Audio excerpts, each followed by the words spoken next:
बिहानी साथीहरू आज असोजको 21 गते पूर्णिमा है। आजबाट टोटली दसैँ हाम्रो माझबाट टाढिसकेको छ अनि आजबाट चाहिँ मैले आफ्नो डेली वर्कलाई कन्टिन्यू गरिरहेको छु है।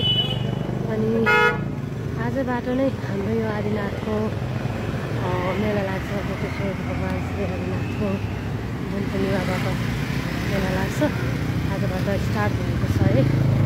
अर्को कार्तिक पूर्णिमासम्म महिना चाहिँ चौबार गेट। यहाँबाट चाहिँ हामी आदिनाथ माथि मन्दिर प्रवेश गर्छौँ है। यहाँबाट जान्छौँ। यो बाटो हुँदै हामी चाहिँ माथि मन्दिर जान्छौँ है।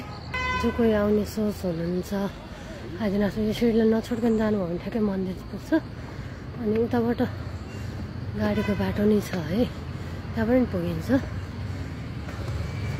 मलाई हिँड्नलाई रमाइलो लाग्छ होइन।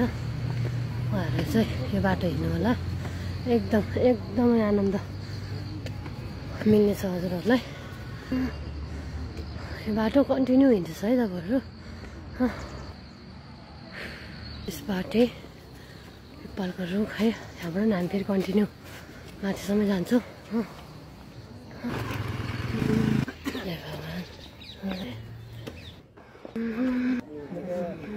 फाइनली म मन्दिर पुगिसकेको छु। चहल पहल बढिरहेको छ यहाँ।